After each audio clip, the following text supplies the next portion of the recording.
પહેલો પાઠ એ વેકેશનના ટાઈમમાં એક મૂકેલું છે, જેમાં આપણે આકૃતિઓ વિશેની માહિતી મેળવેલી છે. કે સમરૂપ આકૃતિઓ કોને કહેવાય? તો જે સમરૂપ આકૃતિઓમાં મતલબ કે જે સમરૂપ આકૃતિઓના અનુરૂપ ખૂણાઓ સમાન હોય, અનુરૂપ ખૂણાઓ સમાન હોય અને અનુરૂપ બાજુઓના ગુણોત્તર સમાન હોય, અનુરૂપ બાજુઓના ગુણોત્તર સમાન હોય તો તેવી આકૃતિને સમરૂપ આકૃતિ કહે છે. તો જે આપણે નોર્મલી બધી જ આકૃતિ ચોરસ, પંચકોણ એટલે કે ત્રિકોણ માટેની વાત કરી છે, એ હવે આપણે ત્રિકોણ માટે લઈશું. એટલે કે આજે આપણે શીખવાનું છે ત્રિકોણોની સમરૂપતા.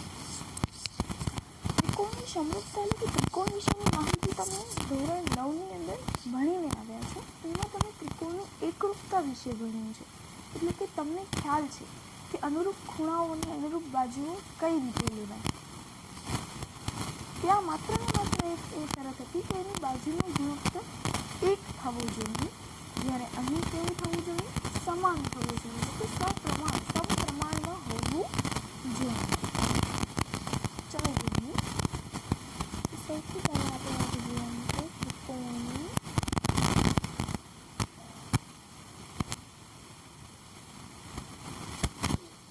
સમરૂપતા. તો એની પહેલી શરત શું હોવી જોઈએ? તો બે ત્રિકોણના અનુરૂપ ખૂણાઓ કેવા હોય? સમાન હોય. પહેલી શરત કે બે ત્રિકોણના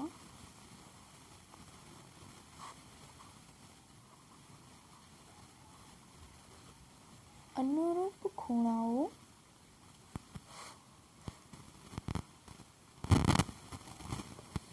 સમાન હોય.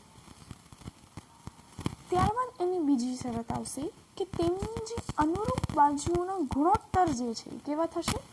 સમાન. હવે અનુરૂપ બાજુના ગુણોત્તર સમાન અથવા એમ પણ કહેવાય કે બાજુઓ સમપ્રમાણમાં છે.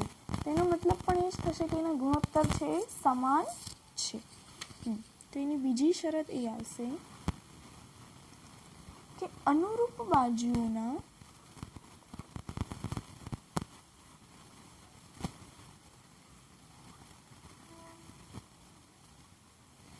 ગુણોત્તર સમાન હોય તો તે બે ત્રિકોણ, આપણે બે ત્રિકોણની વાત કરીએ છીએ તો એ બે ત્રિકોણો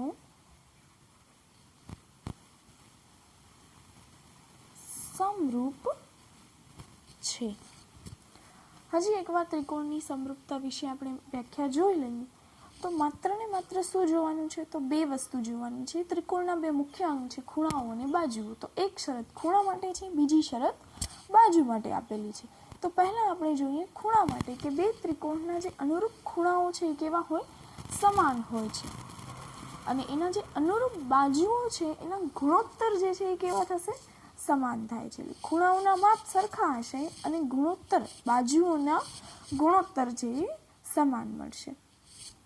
કઈ રીતે મળશે, શું થશે એ આપણે આગળ જોઈશું એટલે તમને વધારે ખ્યાલ આવશે. હવે આમાં એક નવી શરત આવે છે કે તમે ત્રિકોણમાં, નવી શરત તો નથી, નવી એક સમજૂતી જ છે કે તમે ત્રિકોણમાં જોયું હશે તો સમકોણ ત્રિકોણ એટલે કે બે ખૂણાના માપ કેવા હોય? સરખા હોય.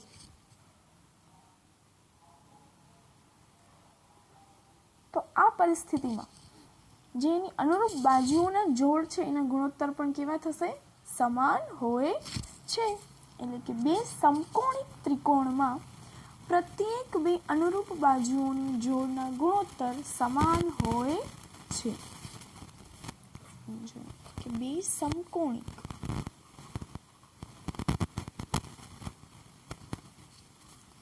સમકોણિક ત્રિકોણમાં પ્રત્યેક બે અનુરૂપ બાજુઓની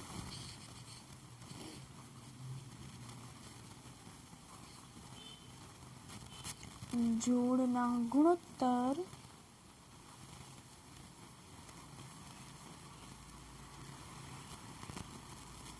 સમાન હોય છે. હવે આપણે જોવાનું છે પ્રમેય, મતલબ આ શું કહેવા માંગે છે, તો કોઈ પણ બે ત્રિકોણ, ચાલો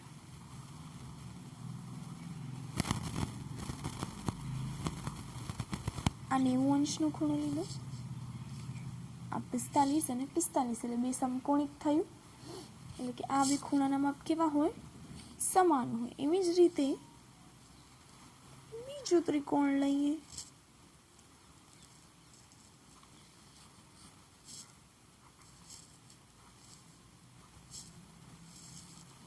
તો આ પણ 45 45 થશે. તો આની જે સામેના જે મતલબ આ ખૂણાની સામેની બાજુ, આ ખૂણાની સામેની બાજુ બંનેના માપ કેવા થશે, સમાન. તો હવે એના ગુણોત્તર પણ કેવા થાય, સમાન જ થશે. એક બાજુના છેદમાં કર્ણ અને બીજી બાજુના છેદમાં કર્ણ બંનેના માપ કેવા છે, સરખા જ છે. એક્સ એક્સ અને વાય, તો એક્સના છેદમાં વાય, એક્સના છેદમાં વાય, આમાં તમે ઝેડ અને વાય લઈ લો તો એ જ મળશે માપ તમને. એટલે ગુણોત્તર કેવા થશે, સમાન થાય છે. ચલો હવે આવે છે પ્રમેય. પહેલાં તો આ બે પ્રમેય જે છે, પ્રમેય 6.1 એ મોસ્ટ આઈએમપી પ્રમેય તરીકે આવતો હતો. એટલે કે જે 10મા ધોરણમાં 4 થી 5 પ્રમેય કરવાના હોય છે એ પ્રમેયમાંનો એક પ્રમેય છે. પરંતુ કોરોના મહામારીને કારણે આપણે માત્ર ને માત્ર આ પ્રમેયનું વિધાન સમજવાનું છે. વિધાન સમજ્યા પછી આ વિધાન ઉપરથી આપણને એના દાખલાઓ પૂછાશે, પરંતુ પ્રમેય આખો પૂછાશે નહીં. જોઈએ હવે પ્રમેય 6.1 શું છે. પ્રમેય 6.1નું વિધાન એ જોઈએ. તો પ્રમેય 6.1નું વિધાન હું તમને જે બુકમાં આપેલું છે એ જ બતાવું છું અને પછી આપણે અહીં સમજીશું. ચાલો, જો ત્રિકોણની કોઈ એક બાજુની સમાંતર દોરેલી રેખા બાકીની બે બાજુઓને ભિન્ન બિંદુમાં છેદે તો તે બાજુઓ પર કપાતા રેખાખંડો તે બાજુઓનું સમપ્રમાણમાં વિભાજન કરે છે.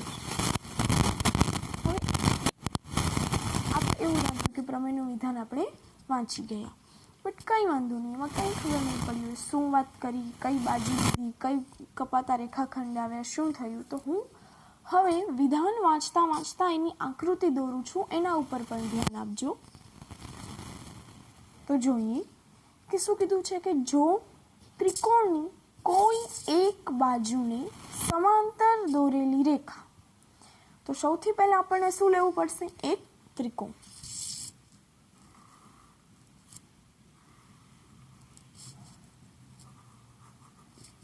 આ લીધો આપણે એક ત્રિકોણ. હવે એમાં કીધું છે કે કોઈ એક બાજુને સમાંતર દોરેલી રેખા, પણ રેખા કઈ રીતે દોરવાની છે, તો બાકીની બે બાજુઓને ભિન્ન બિંદુઓમાં છેદે તો. એટલે કે આપણે એવી રીતે દોરવાની છે કે જે આ બાકીની બે બાજુઓને અલગ અલગ બિંદુઓમાં છેદે. તો આ રેખા આ બાજુને સમાંતર, ચલો હું નામ આપી દઉં તો એ બી અને સી, એટલે કે આપણે બીસીને સમાંતર એક રેખા દોરીએ તો બીસીને સમાંતર રેખા મળશે.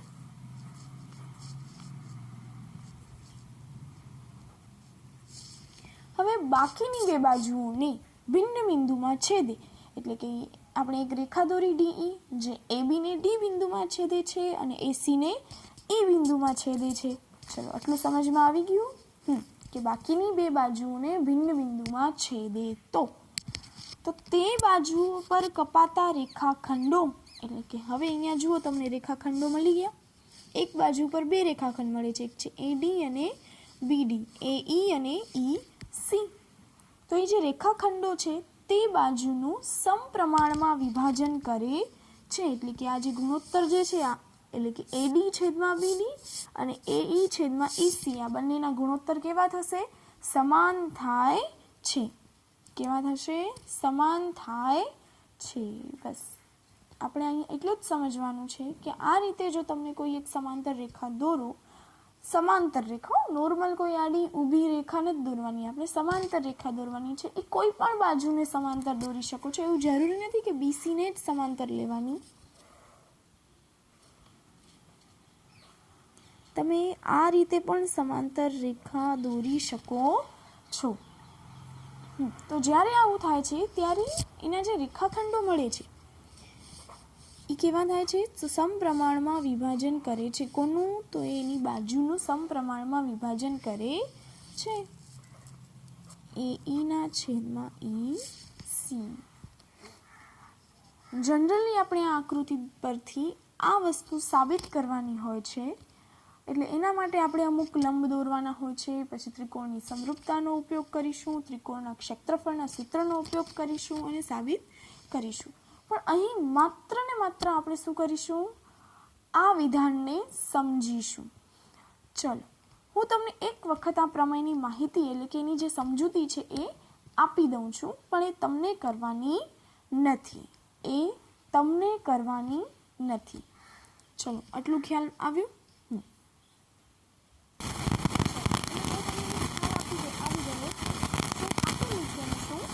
સાબિત કરવાનું. હવે આપણે લંબ દોરીશું. કઈ રીતના લંબ દોરીશું અને શું દોરીશું એ જોઈએ. તો સૌથી પહેલા તો આપણે શું કરીશું? તો આ BE જોયા છે ને, આ BE ને જોડીશું અને અહીંથી CD ને જોડીશું. તો જુઓ, અહીં તમને જે ત્રિકોણ મળે છે, હવે કયા ત્રિકોણની વાત કરું છું? તો એક ત્રિકોણ મળે છે તમને AEB, અને બીજો ત્રિકોણ મળે છે AB અને C. હવે આ બે બાજુઓને જોડાઈ ગયા પછી હવે આપણે BM દોરવાનો છે. BM વેધ દોરવાનો છે, જે AC ઉપર કેવો થાય? લંબ થાય. કેવો થાય? લંબ. એટલે અહીંયા કાટખૂણો બનાવે. એટલે આ થશે પાયો અને આ થશે વેધ. પાયો અને વેધ અને એની સાથે મધ્યગા બધાની સમજૂતી 9મા ધોરણમાં આપણે ફરીથી જોઈ ગયા હતા. બરાબર ને? વેધ કોને કહેવાય, પાયો કોને કહેવાય અને મધ્યગા કોને કહેવાય એ હવે તમને ખ્યાલ છે. હવે બીજો આ રીતે એક વેધ દોરવાનો છે, જેને આપણે નામ આપીશું EN, એટલે કે EN લંબ AB. EN લંબ AB. ત્યાં પણ કયો? 90નો ખૂણો બનાવે છે. તો શું કર્યું પહેલા આપણે? તો BE અને BC ને જોડ્યું. ત્યારબાદ આપણે BN અને લંબ AC અને EN લંબ AB દોર્યા. હવે આપણે ત્રિકોણનું ક્ષેત્રફળ લેવાનું છે. હવે તમે આ મોટો ત્રિકોણ લો, ABE કે ABC, બંનેનો વેધ કયો થાય? સમાન જ થશે. તો આપણે નાના ત્રિકોણની વાત કરીએ કે ત્રિકોણ ADE માટે. હવે આપણે એક જ ત્રિકોણ અને મોટા ત્રિકોણ માટે વાત કરીશું, કે ત્રિકોણ ABC અને ત્રિકોણ ADE. જો ચાલો, ADE માટે ADE નું ક્ષેત્રફળ શું થશે? 1/2 પાયો ગુણ્યા વેધ. 1/2. ચલો, પાયો કયો લઈશું આપણે? EN. અને સોરી, વેધ કયો? પાયો થશે AB. હવે એ જ રીતે તમે એમાંથી BDE ત્રિકોણ લઈ શકો. BDE માટે તો ચલો, BDE માટે શું થશે? આ ગુરુકોળ ત્રિકોણ છે. ગુરુકોળ ત્રિકોણનો પાયો કયો થશે? એનો પણ પાયો થશે EN. શું થશે? ગુરુકોળ ત્રિકોણનો વેધ છે એ ક્યાં આવે? બહારની સાઈડ આવે. બરાબર? એટલે થશે BDE બરાબર 1/2 ગુણ્યા EN. હવે ચલો, એનો વેધ, એનો પાયો કયો થાય? BD. આ એનો પાયો ને આ થશે એનો વેધ. 1/2 પાયો ગુણ્યા વેધ પરથી આ લીધું. હવે એ જ રીતે જો બીની વાત ADE લીધું, BDE લીધું. હવે કયું આવશે? CDE. કયું આવશે? CDE. પણ CDE માટે આપણે ADE નું ક્ષેત્રફળ આ રીતે પણ લખી શકીશું. કઈ રીતે? તો આ પણ એનો વેધ થશે bn. તો 1/2 bn ગુણ્યા ae લખી શકાય. ચાલો હવે આવશે cde. 1/2 bn ગુણ્યા ec. આમાં ત્રિકોણ જોવાના છે અને 1/2 પાયો ગુણ્યા વેધ. કયો પાયો થશે, કયો વેધ થશે એ જોવાનું રહેશે. હવે આપણે અહીં બેની જોડી બનાવીશું. તો આપણે લખીશું ABE છેદમાં BDE. AD છેદમાં BDE એટલે કે આ બંને એકબીજાના છેદમાં આવશે. 1/2 ગુણ્યા EM ગુણ્યા AD અને 1/2 ગુણ્યા EM છેદમાં BD. 1/2 કેન્સલ, EM કેન્સલ એટલે કે ADના છેદમાં BD. એ જ રીતે આ બંને ABE છેદમાં CDE. તો એના ઉપરથી શું થઈ જશે? AEના છેદમાં EC. હવે આપણે 9મા ધોરણની અંદર બધી શરતો જોઈ ગયા છીએ કે જો પાયો સમાન હોય તો એ અંદર આવેલા જે ત્રિકોણના ક્ષેત્રફળ કેવા હોય છે?